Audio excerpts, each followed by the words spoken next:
I've clumped the whiskers together. Okay, I've got everything I need. Press pass, camera, hat, glasses, and the pièce de résistance, of course. The Argali beard. Time to get suited and booted. But other than that, it was easy. I got past the guard, found the locker room, and here I am. Well, that's a lovely story, Fenton. But why? Look, we don't have much time, so I'll get straight to the point. I read that you're leading the decathlon, and you're just about to complete the last event. The long jump? Well, if you win the gold medal, you'll be invited to the reception after the contest. The museum where the reception is taking place is closed due to the event. No visitors allowed. I need to get in there and look around as soon as possible. I hate to repeat myself, but... Why, right? I know. I've asked myself the same thing a couple of dozen times. Do you remember Richard Weston? Of course! You two helped me pass that test, remember? What about him? He disappeared, and his trail leads to the museum. Well, the story's much longer than that, but for now I have to ask you to trust me. So, can you smuggle me in? Absolutely. I couldn't leave an old Sandhurst chum in a bind, now could I? Thanks, Glenn. I owe you one. Of course, you are assuming one vital thing. That I win. Frankly, I've still got a slight lead, but the long jump just isn't my forte. That Erwin Huber in second place will likely pull past me at the last minute. He's the better jumper by far. He's beaten me every time this year. So your lead won't be enough to secure the goal? I doubt it. Huber always manages about 25 centimetres more than I do. If he's up to his usual standard today, and I don't manage the jump of my life, then those 25 centimetres will be enough for him to take the lead. I see. I suppose I'll just have to cross my fingers. Why don't you introduce yourself to Huber? You could be his date for the reception. He's probably not my type. And I am? Beggars can't be choosers. Very funny. Look, I'll give it my best shot. We'll just have to hope it's enough. Look at the time. I have to get moving. I'll see you after the jump. Well, Fenton, I've got to head out to the contest. I'm already running late. Thanks for taking the time to talk to me. Good luck. Thanks. I'll need it. Unfortunately, he's right. Ordinarily, of course, cheating would never cross my mind. But there's too much at stake. I need to get into the museum. So, business as usual. I'll take a look around and come up with a plan. I need to tip the long jump in Glenn's favour. Funny, I honestly never expected a Tibetan rescue mission to involve rigging the Olympic Games. Still, silver linings and all that. An empty torch bracket. Nothing to do. The layout of the stadium.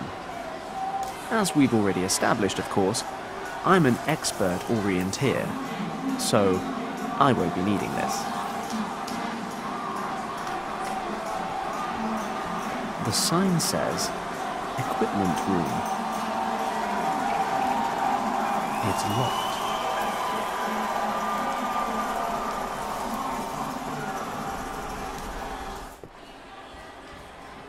There's a pair of old trainers under the bench. Nothing I can do with a pair of smelly trainers. The shoelaces, on the other hand, look absolutely essential. What would a locker room be without lockers? Just a room, I suppose. They're all locked.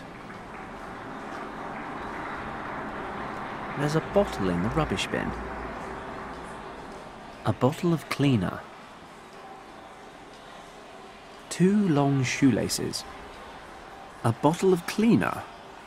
Not that I'm about to pay any heed to what a bottle tells me to do, but it says, removes even the most stubborn stains. Warning, do not use on plastic surfaces. Contains the solvent acetone. The list of starters in the long jump. Glenn's got a slim lead. That's why he's last to jump. Fresh, clean towels. Call it intuition if you like. But I'm taking this towel.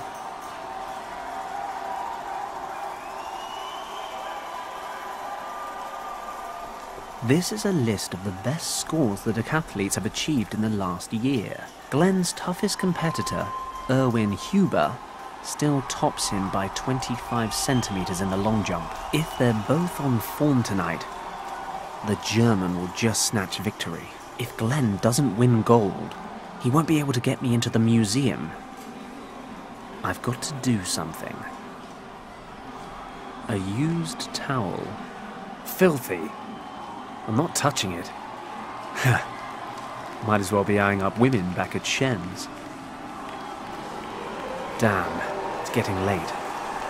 I need to get on with whatever the hell it is I think I'm doing here. It's a poster advertising the Olympic torch relay. The games have started, so my guess is this is a little out of date. Metal coat hooks. This hook here seems to be loose. Got it. A brass coat hook. It's slightly bent and has a ball-shaped end. As striking features go, I'll admit I'm clutching at straws. A ventilation grate. I can see a weak light on the other side. It's screwed on tight. Just needed a bit of leverage, that's all. The grate's off. Ah, it's the equipment room. 2 javelins and some hammer throwing and shot put equipment. The shelf's feet are screwed to the floor. That's some heavy-duty storage. Some dumbbells. 5 kilos. I'll just take one of these with me. The balls for the hammer throwers are hanging on a cable. The others must be for the shot put. I dabbled in athletics when I was at the academy. I remember all too well how heavy these things are. You'll understand if I don't fancy carrying them around with me. High jump mats. Time for a nap? Maybe later. Starting blocks for the track races. I'd much rather leave them here. A whole load of sporting equipment and measuring devices.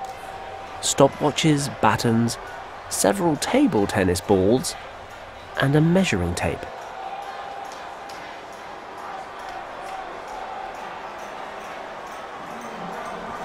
It reads, Certified Measurement Devices, calibrated by the IOC 1936, only for use by authorized personnel.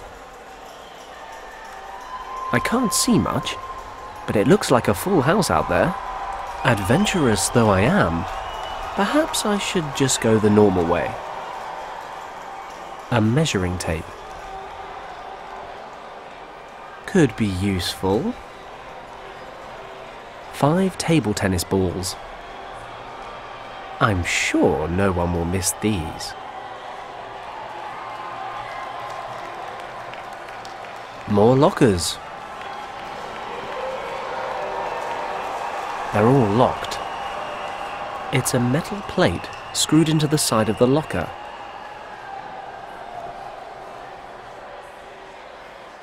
With my fingers? Really? I mean, that never works, does it? If I can loosen the metal plate, maybe I can open this left-hand locker. I'll need to attack the screws though, and the coat hook's got a rounded end. The shelf's metal base is screwed tightly to the floor. I can't loosen the screws bolting down the shelf. Probably not a bad thing. I can't use the coat hook to loosen the screws. Yet. Maybe leaving it here will help. Somehow.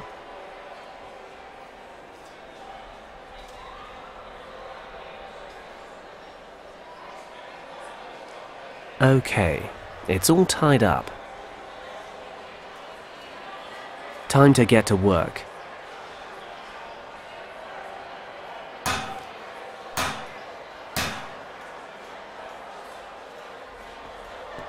It worked. The end's now flattened out. I flattened the end with a dumbbell. Now that it's flat, this makes for a pretty decent screwdriver. Let's get this panel loose. Ta-da! I present to you the inside of a locker. Looks like a judge's uniform. Swish.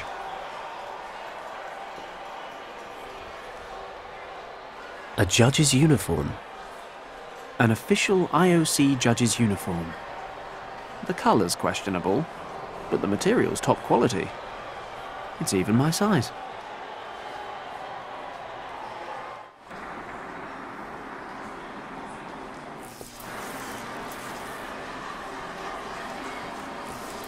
The lamp's seen better days. It's flickering and sparking. Looks like it would give me a nasty shock.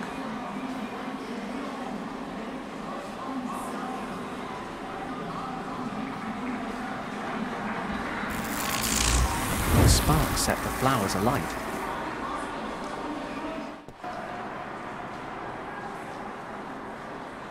A competition-sanctioned measuring tape.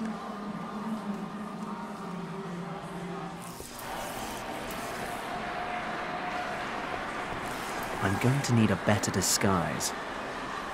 I can help Glenn better if I'm dressed as an official judge. Lowry Askela is preparing for his jump. After 9 out of 10 contests, the Finnish athlete holds 3rd place in the decathlon. We'd like to ask for silence now, please.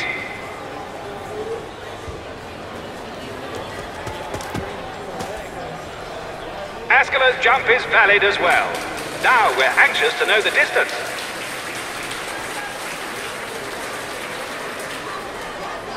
$7.25. 7 meters and 25 centimeters.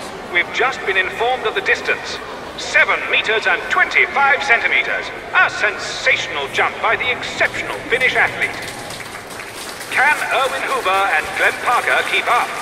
There's a palpable atmosphere of suspense here in the stadium. In the overall rankings, Erwin Huber is in 2nd place, just behind Glenn Parker of Great Britain. Given that the long jump is his forte, the German athlete now has a very strong chance of reaching for gold. Just a few more moments, and we'll know who will win the 1936 Olympic decathlon. It really is about time I did something clever.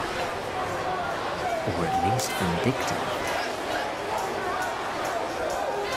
This measuring tape is used to measure the distance of the long jump from the takeoff point to the nearest sand imprint.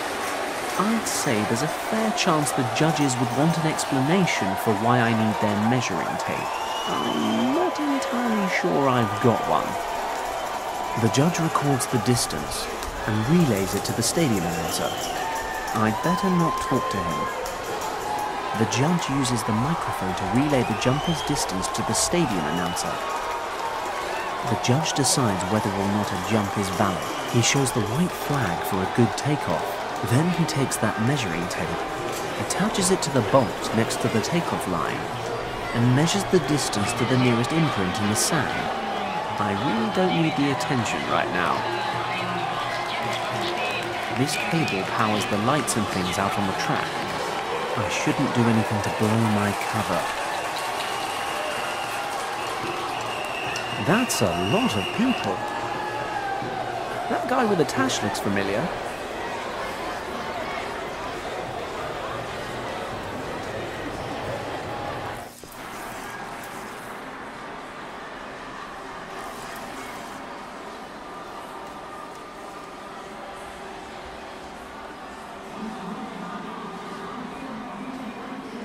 I could use the sharp edge to cut the measuring tape and then alter it. Won't be long before Glenn discovers his inner champion.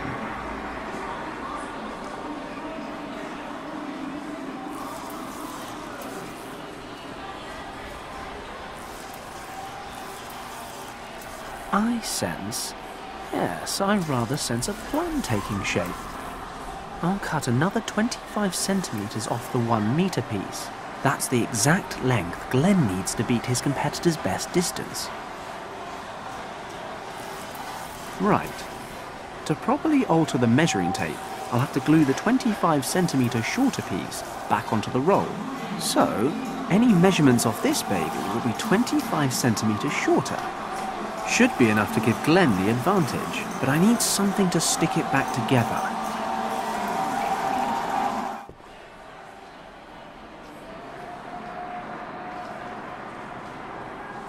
But I like table tennis.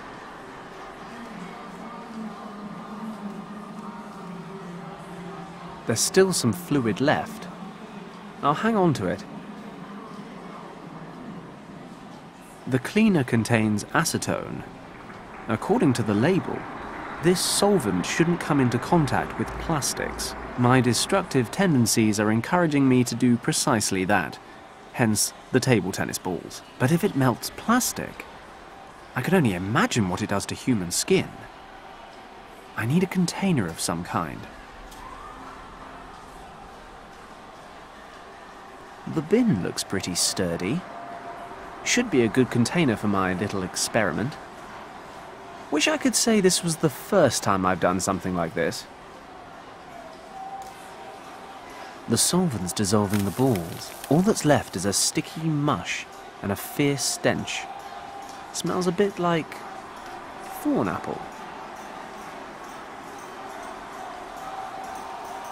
I might be able to use this goo to glue the measuring tape back together. I'll dip the loose end in there.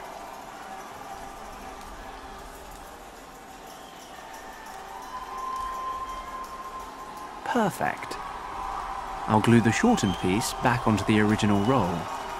Job done. I made a good job of it. The tape's short by a whole 25 centimeters. I'm sure they don't check these things that carefully.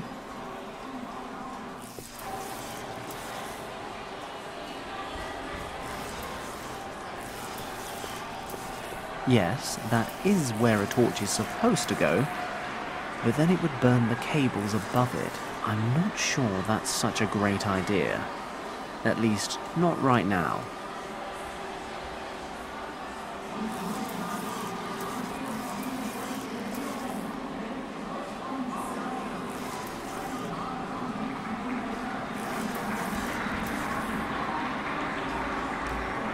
Okay. I've got the rigged measuring tape ready, but to make this work, I've got to smuggle it into the long jump area somehow. Ladies and gentlemen, we are now approaching the grand finale of the Olympic decathlon. In just a few moments, Erwin Huber of Germany will step up to compete. I'd like to ask for quiet from the stands so that the athletes can concentrate.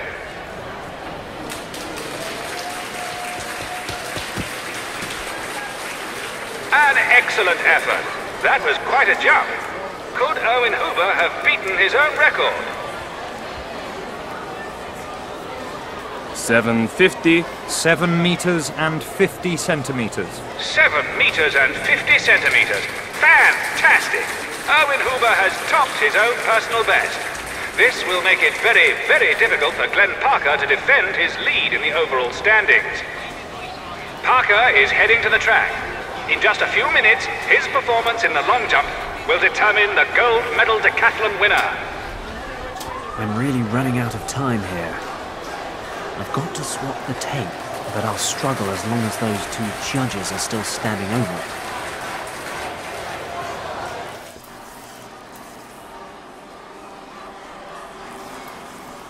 Good plan, Fenton. The fire gradually burns through the cables, then the lights on the long jump area go out, interrupting the event, and I'm long gone before anyone realizes what's happened. Let's be honest, that's the best bit. Let's get out of here. Berlin is holding its collective breath. The final decision in the decathlon is rapidly approaching. Glenn Parker is warming up on the track for his decisive jump. I'd like to ask the spectators in the stands to remain quiet, because...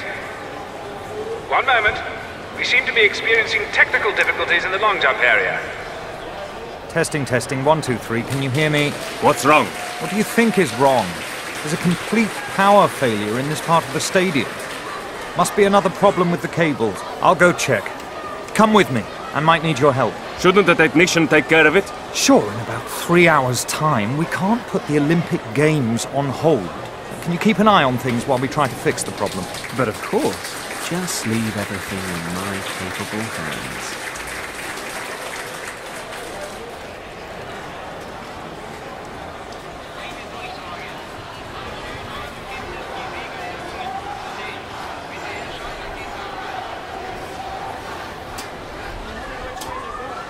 I've just been told that we're doing everything possible to fix the problem. Thank you for your patience. I'm sure the long jump contest will resume shortly.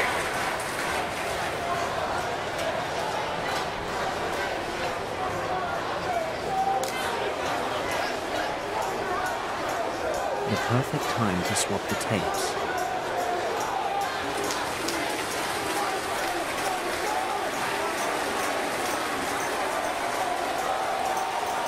Ladies and gentlemen, our technical problems have been solved. The judges are returning to their seats, and we can continue. The big question, though, is will the interruption have put Glenn Parker off his stride? I see that he's returning to his starting position. Any minute now, he'll be making his decisive jump.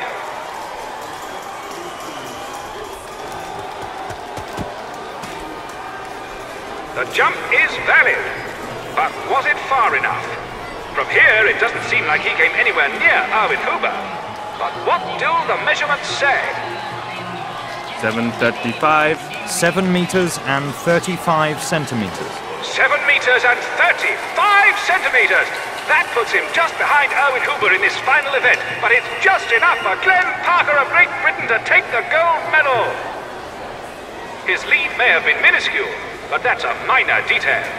Glenn Parker has won the 1936 Olympic decathlon. Erwin Huber will have to be satisfied with silver, and Lauri Askela of Finland has earned bronze. And that, ladies and gentlemen, marks the end of this year's decathlon. I hope history will forgive me. I mean, I may have betrayed the centuries-old Olympic spirit and cheated a man out of his gold medal. But come on.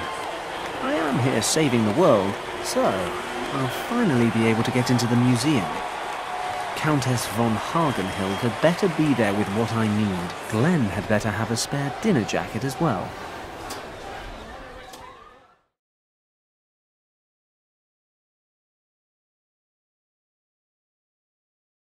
Cheers, Glenn. I really owe you one. No problem. Sure you don't fancy a drink to celebrate? Believe you me, once I'm done on this job, I'll be holding a liquid celebration for a solid week. For now, I just need to find a way down into the lower levels.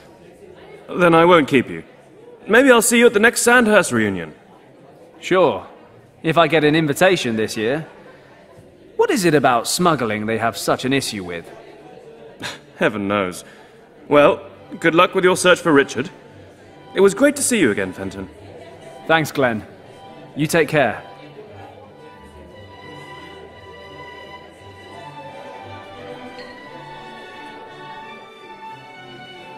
It's the cloakroom.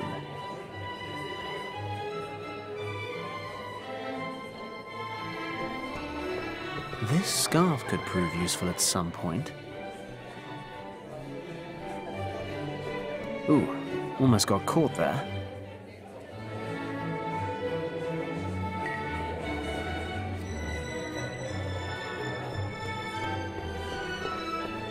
The sign reads, "No entry for visitors." I'll just take the red... No, what the hell. I'll take the whole bloody thing with me. Why not? There's a sign hanging from the cord that reads, "No entry for visitors." Not very friendly.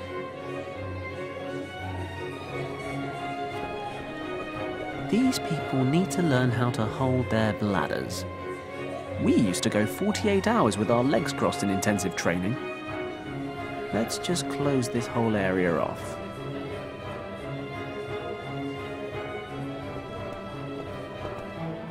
It's a painting of the Himalayas.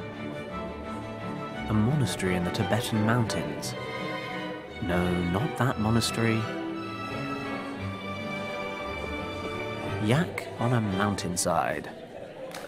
What an appropriate title. A map of Tibet. Ernst Schaefer drew it by hand during his expedition there.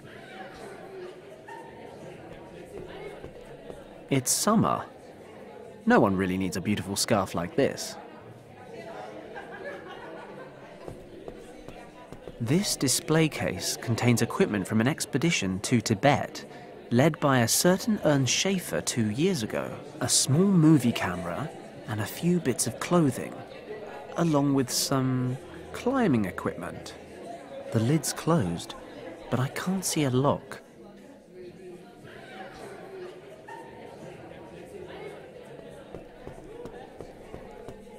Looks like a small cupboard.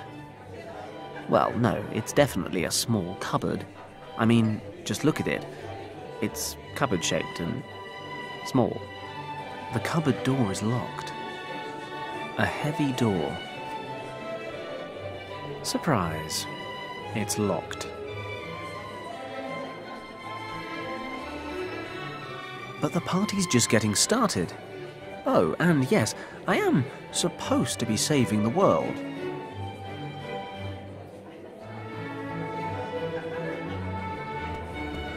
A bottle of champagne and a glass. If the plonk were cheaper, it'd be the spit of my bedside table. An open bottle of champagne, mostly full, which is the best kind of open bottle. A champagne glass.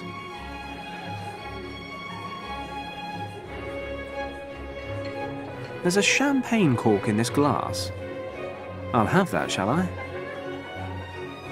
Collecting champagne corks isn't one of my hobbies, but I'll hold on to the little wire cap.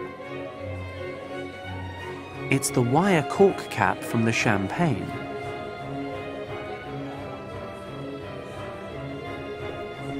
It's a pretty basic lock.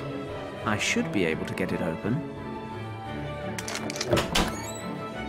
I picked the lock on the cupboard door. This cupboard is full of cleaning supplies. I'll take a mop and... yes, why not?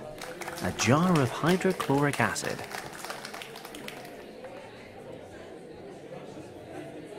This jar contains hydrochloric acid. Powerful stuff.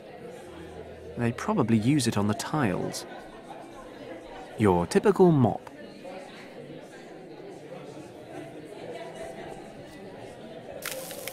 The acid's eating through the lock.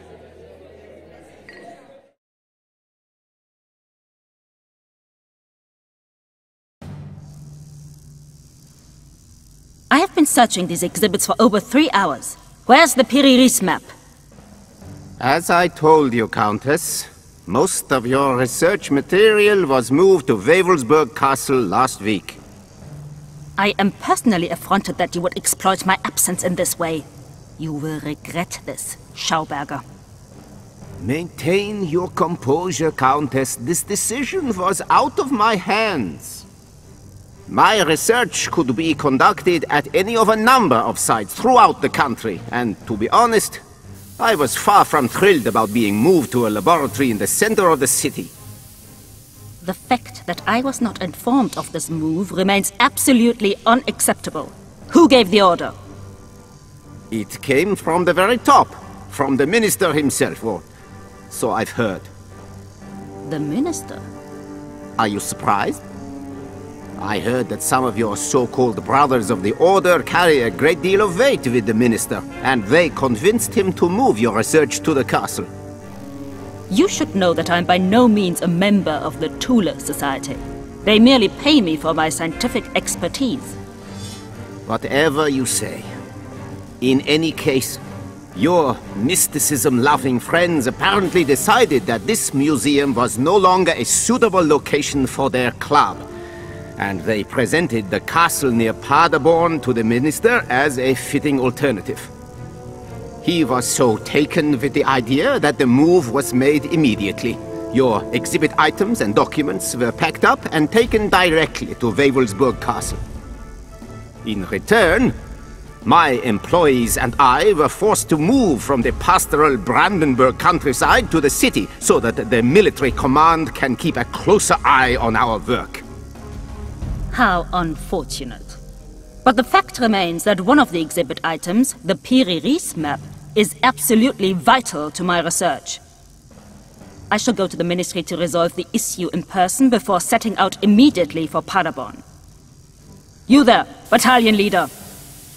Jawohl, Frau Countess. Guard this bag until I return from the ministry. Its contents are extremely valuable. If necessary, you are to defend it with your life. Do I make myself clear? Yes, Frau Countess.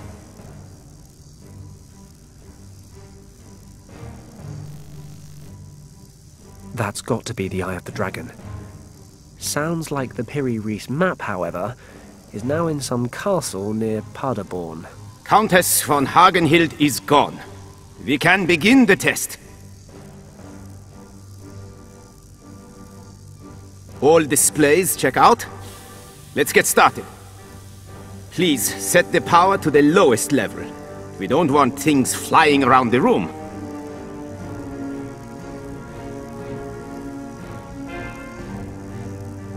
I am now activating the drive impulse. It would be best to hold on to something.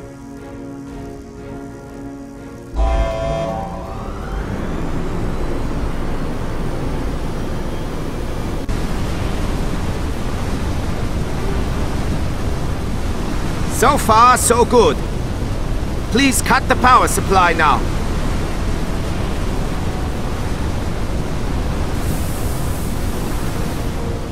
Excellent. My friend, our new aircraft will soon make history. Let's check the conduits. Even the smallest leak during our next test could ruin everything.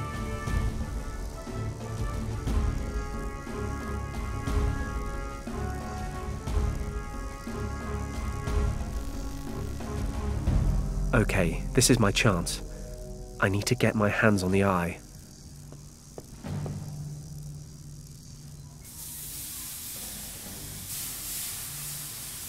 A red metal box.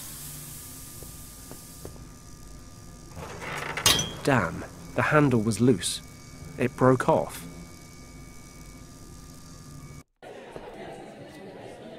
A thin metal handle.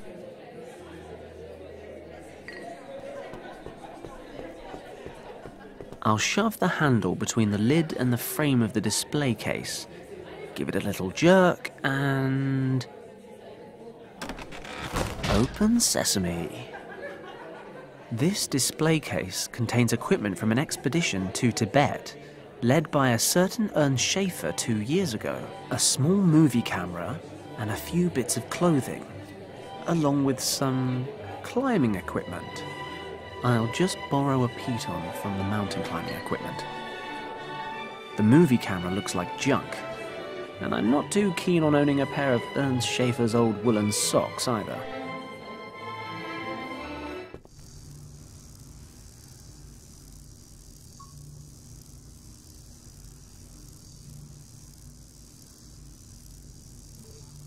It's worth a try. Tying the scarf to the piton may open up brand new avenues of adventure. I'll use the scarf to tie the piton to the mop handle. If I'm careful, I should be able to use this to move the lever upwards without anyone noticing.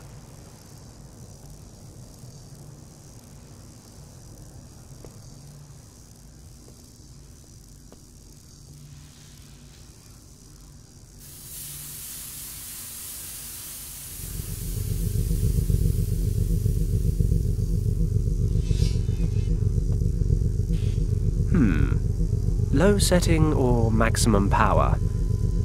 I think I'm more a maximum power kind of guy. Nothing could be simpler. When I was a kid, I used to practice this at my parents' New Year's parties. Just give it a good shake, and then aim it like a K-98 rifle.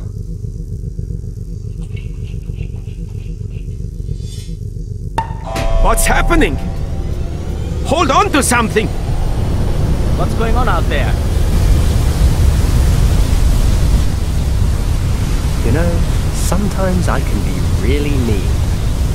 Is the urge to laugh maniacally a bad sign?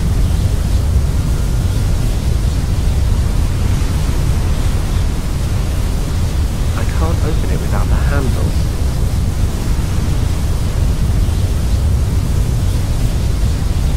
I'll stick the handle back into the door. Hope it'll still open.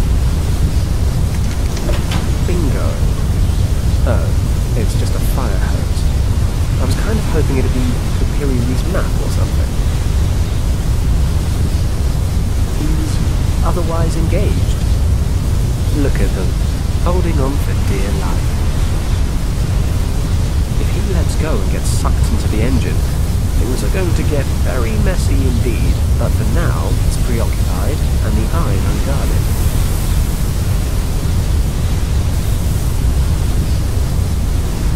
This door probably leads outside. Even if I could reach it, I'm not leaving here without the eye. Now or never. I need to grab the eye and get out of here. The bad guys aren't a problem anymore, but the air current is. Sturdy enough. If I climb over the railing without securing myself first, I'll end up like those guys there.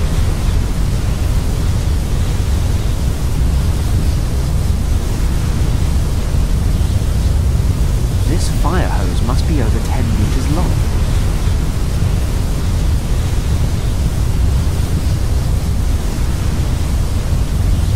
I'll tie the loose end to the railing.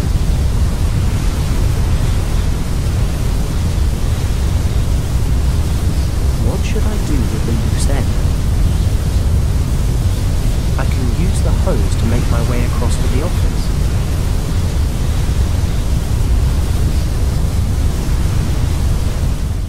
I spy with my little eye.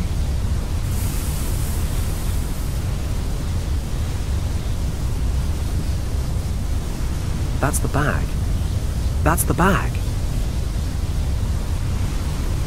I'll take the eye and get the hell out of Berlin. I can use the fire hose again to get back into the museum. Then I'll have to travel to this Wewelsburg castle. Without the Pyrenees map, the Eye of the Dragon is worthless. The map's the only way to find the second key to the gate to Shambhala.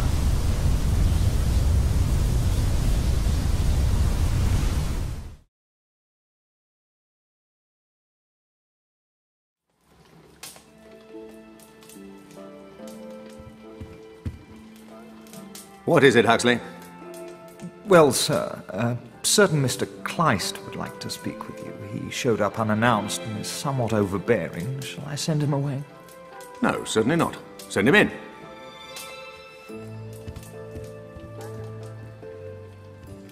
You may stay seated, Governor. I have no wish to take up too much of your valuable time. Then what is it I can do for you? You have already done something for me. No additional soldiers were sent to Tibet. Those were your conditions.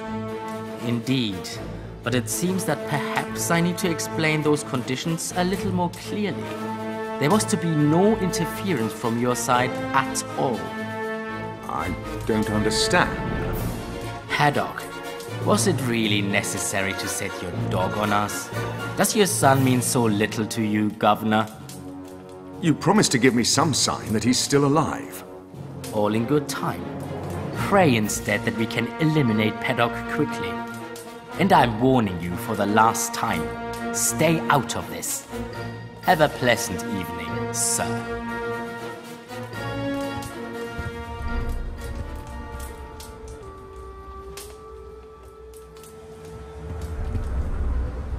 Is there anything I can do for you, Governor? I severely doubt it, Huxley. Pardon me for asking, sir, but who was that gentleman? That, Huxley, was the devil's emissary. And I find myself involved with him. How am I to understand that, sir? It is probably best that you don't, Huxley. Just hope, as I do, that Fenton's mission will be a success. It may be all we have left.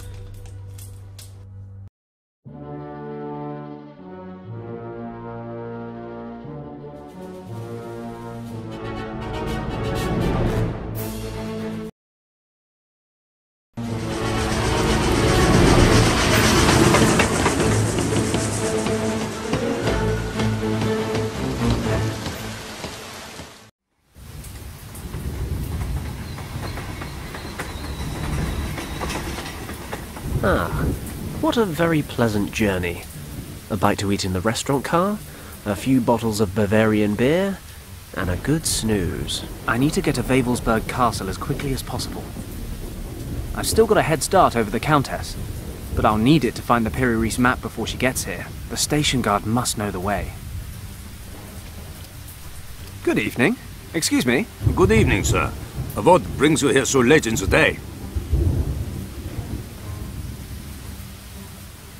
I'm a tourist, and rather than go to the Olympic Games or visit one of Germany's many outstanding cities with their bars and restaurants and women, I decided to visit the famous Wavelsberg Castle instead.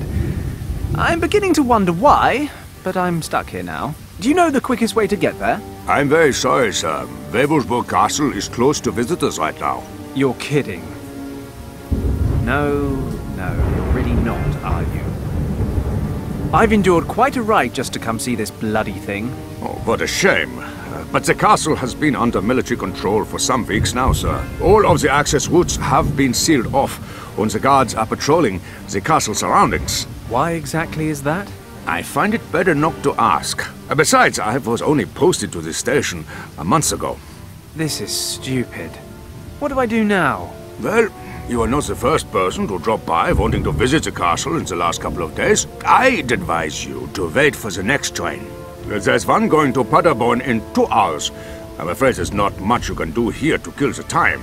The station building is closed due to renovations, hence why I am standing outside in this awful weather. You could, of course, take a walk to Brünn. It's not far away. There's a road leading directly into town from this crossroad. The guest house at the market should be open. You could warm up a bit and wait for the train there. You know, I think I'll just enjoy some fresh air after the long train journey. Even if it is raining cats and dogs. Is it okay if I wait here? Of course, sir. Thanks. Damn, now what? The castle's right there. There's got to be another way in. It's a fizzy sweet dispenser. I need a coin. Wavelsberg Castle has its own station, but visitors are no longer allowed to visit the castle. This place should look more closely at the needs of its tourists. The station's being renovated, so everyone has to wait on the platform in the cold. Typical. An axe. The station guard won't be happy if I remove his firefighting equipment. It's a memorial cross. Seen better days. There are some candles burning on the pedestal in front of it. I'm sure nobody will mind if I take a candle with me. The Piri-Reis map is up there in Wavelsberg Castle. I need to get inside. Unfortunately, the Nazis have sealed off the entire area. The station guard told me that all access routes are blocked, and the patrols are guarding the immediate surroundings. I'll have to find another way up there. That'll take me to Buren. I need to get to the castle.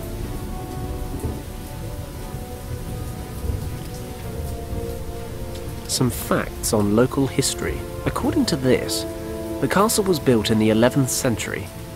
The text refers to many renovations and extensions, as well as changes in ownership. Hang on a minute. This could be interesting. The mountain under the castle has an old tunnel system. ore was mined there from the 18th century onwards. The lords of the castle used the passages of the mines as a hiding place or escape route during times of siege. However, the tunnels were closed down just before the war. That means there was once a connection between the mine and the castle. Maybe it still exists.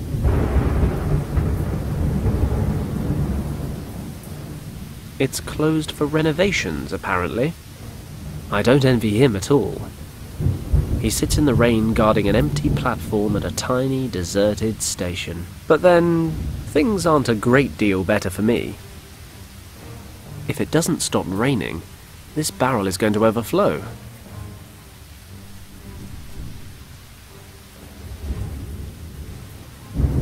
My hands aren't dirty. Wewelsburg Castle has its own station.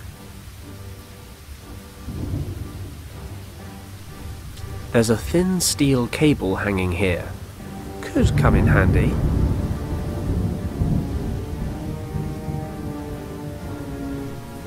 This rope prevents the handcar from rolling onto the main track. It's tied tight. That's a handcar. They use it to travel up and down the tracks to change signals and whatnot. Must be a hard job. At least it looks like a downhill start. The handcar won't go anywhere as long as it's tied up. No idea. Could be a shed. Or a garage. It won't open as long as it's chained up. Impossible. I can't get it off by hand. This rusty old chain is keeping the door closed. The sign's covered with a thick layer of moss. I'll try and scratch the moss away. There it is. 2 tools crossed. A hammer and a pickaxe. This is either a mine or the Center for Dyslexic Soviets.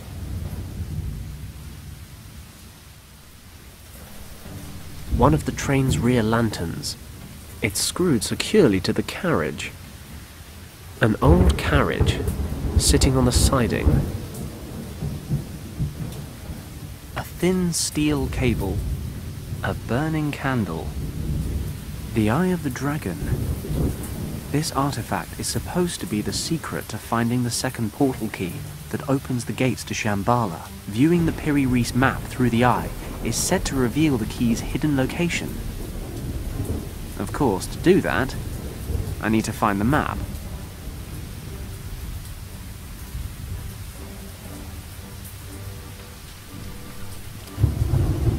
I should be able to burn through the rope. Then the handcar will roll past the platform.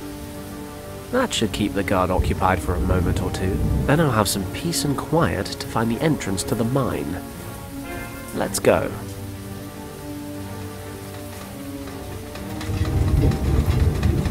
What the? Stop! Halt!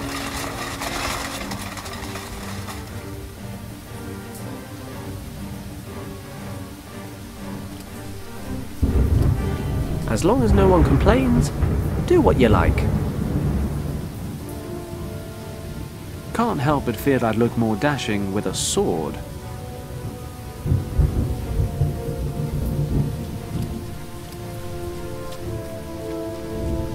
It's good to get rid of some pent-up aggression every now and again.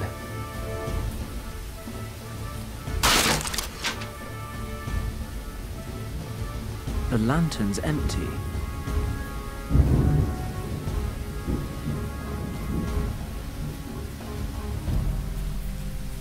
One powerful blow to this rusty chain should be enough.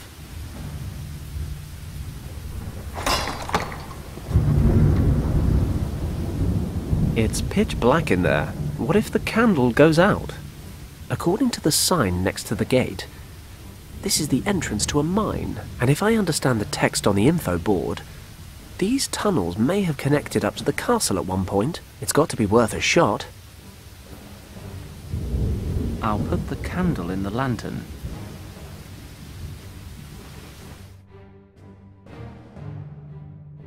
Christ, it's a bloody maze down here. I've got no choice. It's my only way into the castle. Besides, in my experience, you find the most useful things in the queerest places.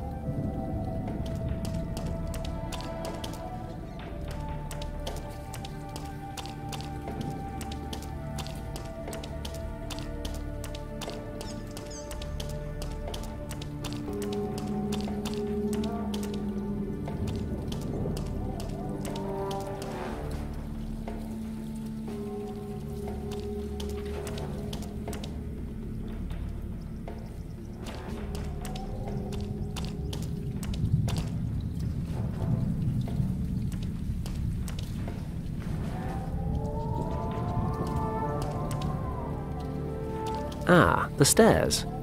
These steps are pretty steep. This must be the way up into the castle. That was easier than I expected. I hope I haven't overlooked anything useful in these passages. I think I've ended up in the castle. I never thought this would actually work. Lucky there's no one here. This is some kind of workshop. I suppose it'd be too much to ask to climb out of the mines and run straight into the map. Well, exploring never gets boring. That is what they say, isn't it? A fire's burning. Very cozy.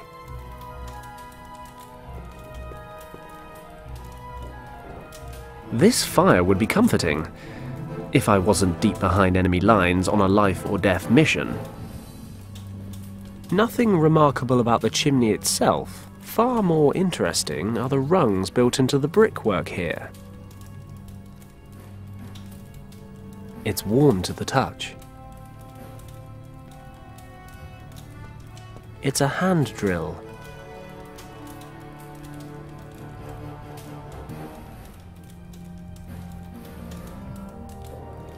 A dusty old curtain.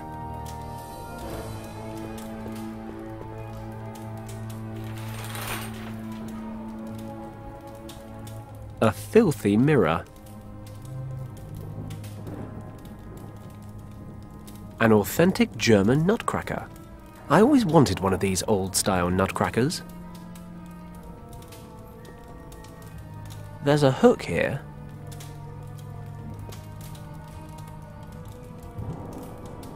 A threaded hook that's been screwed into the wall. It won't pull out. I might be able to bend it or break it, but I can't pull it out of the beam in one piece. Of course, I can just use the nutcracker to unscrew the hook. Why didn't I think of that before?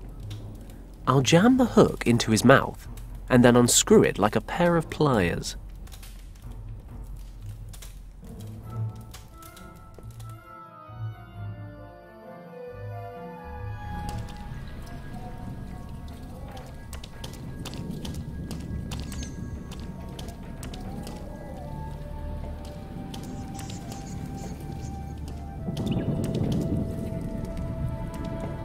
Poor guy.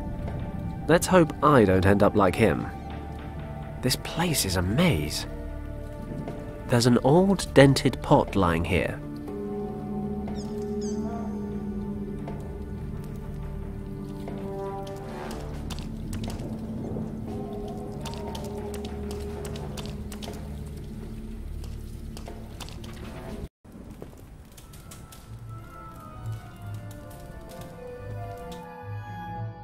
How are you coming along with the inventory?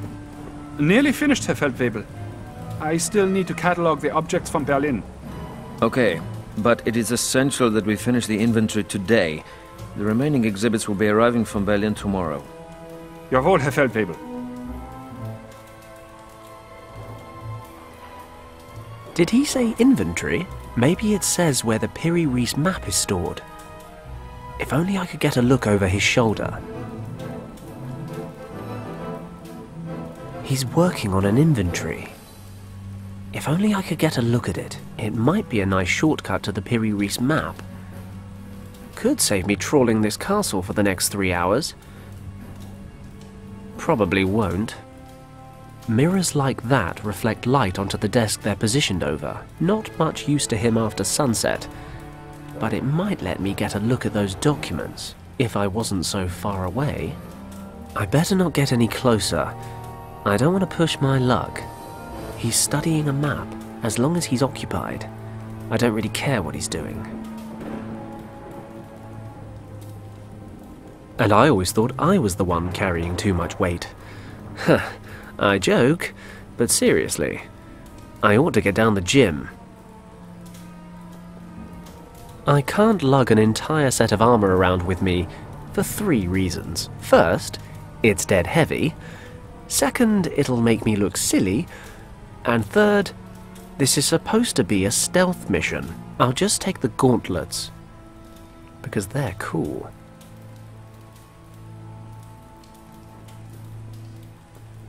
Tin soldiers. They look pretty old.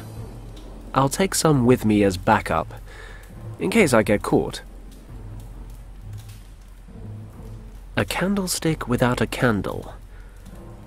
So, just a stick then. A huge crack, though by no means a crevasse. Thank God. It's a long, thin crack in the wall. A boar pelt.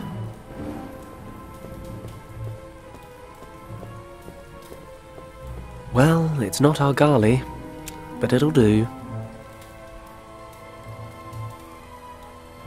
I can hear voices in that direction. Better steer clear.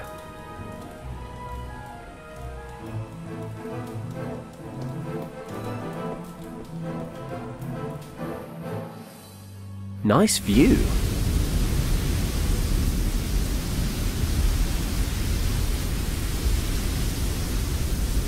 Nazis. I hate these guys. A tower.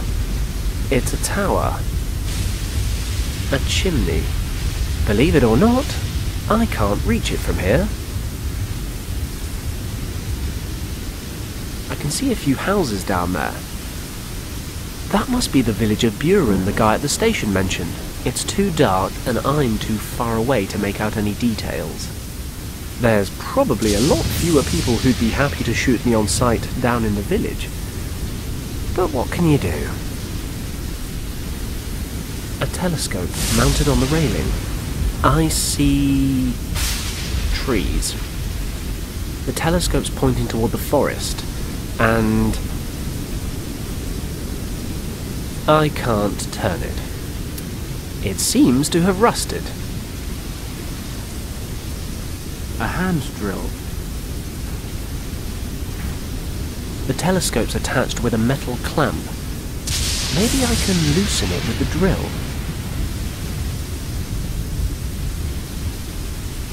It's obviously been exposed to the elements, but it still seems to work.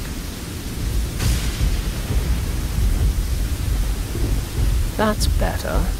Now I can make out the individual buildings. Looks like the local pub. Freshly tapped beer and a hot schnitzel. Quite literally, the only things in the entire world that I want right now. Some kind of marketplace. The village church.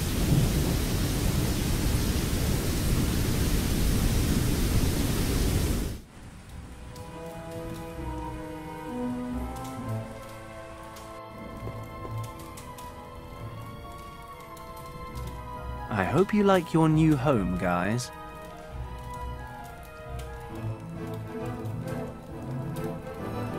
Sorry guys, but sacrifice is just an intrinsic part of war. That was quick. They've melted down like butter.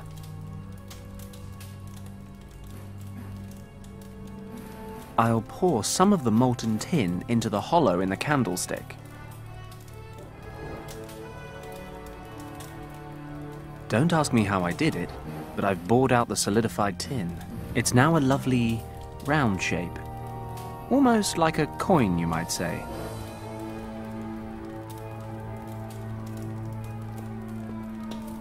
I think I know how to get to the station, and I've seen all there is to see in the mine. I'll take the quick route.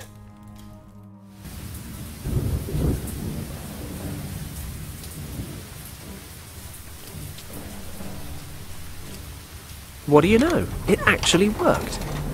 I could make a mint. Get it? Because I'm making money to use in a sweet. You know what? Never mind. 4 fizzy sweets fell out the bottom.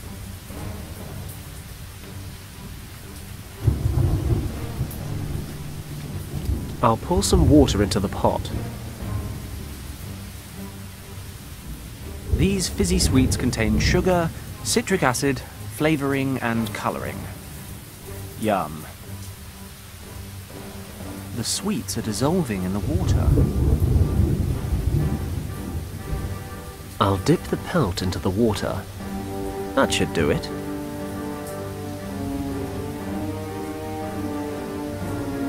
The wet pelt.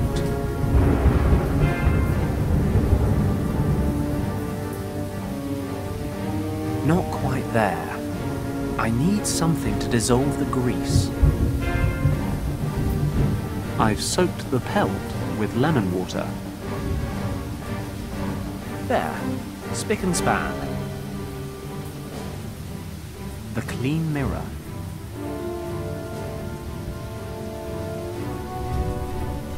I think I know the route pretty well now. Nothing interesting left in the mine.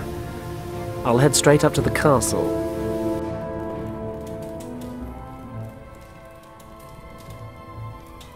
I could probably use the pelt as a fire blanket, but I might need the fire later. I'll make a mental note to come back to it.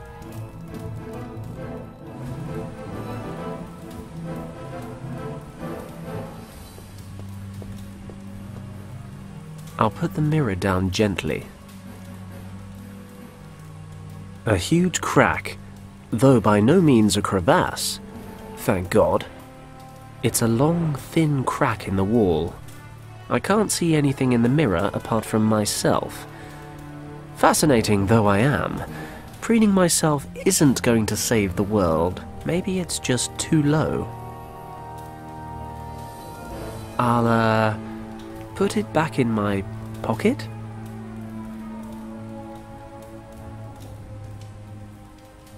I'll screw the hook into the crack.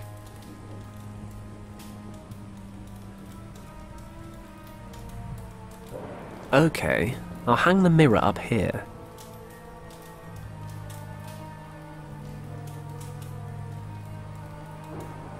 I can see the mirror above the desk from here, and the documents he's working on. The image is the right way round, but I can't read the writing. It's too far away. Praise be the laws of optics. I can make out every word. If the soldier would just move his hand a little to the side, then... perfect. There it is. Exhibit 104C. The Piri-Reis map, stored in the crypt in the North Tower. The problem with answers is they always give rise to new questions. Where the devil is the North Tower?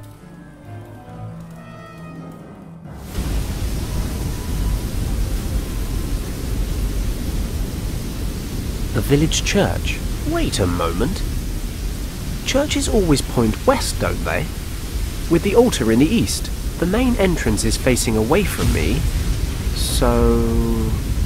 Looking at the church, the 2 small towers to my left and right must be on the east-west axis, so the north tower must be on the other side of the castle. But how am I supposed to get all the way over there?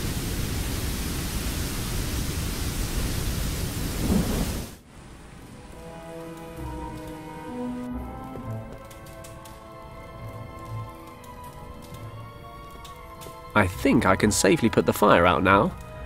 I'll just throw the skin over.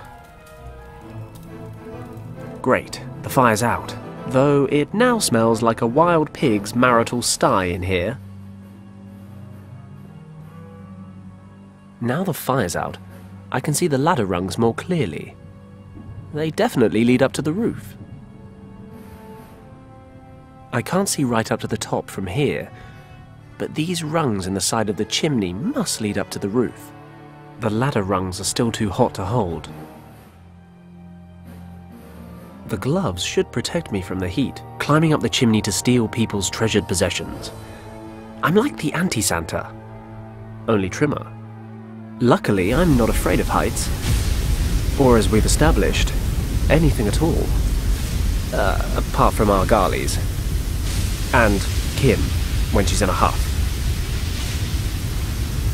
That must be the North Tower, where the Tula Society is storing its research. According to the inventory, that includes the Peri-Reis map.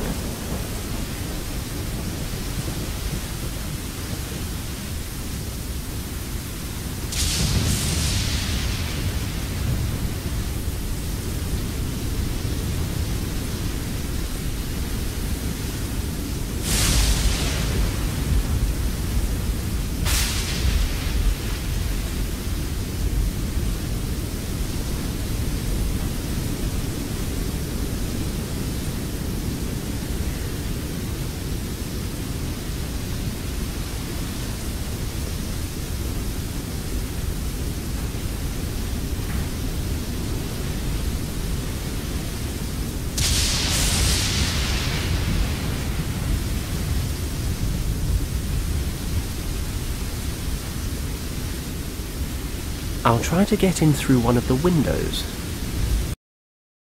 Okay, I've reached the North Tower, but I don't see any ancient research objects or artifacts. The inventory said the items are kept in the crypt.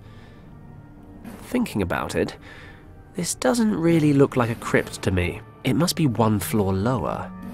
I'll have to find a way down.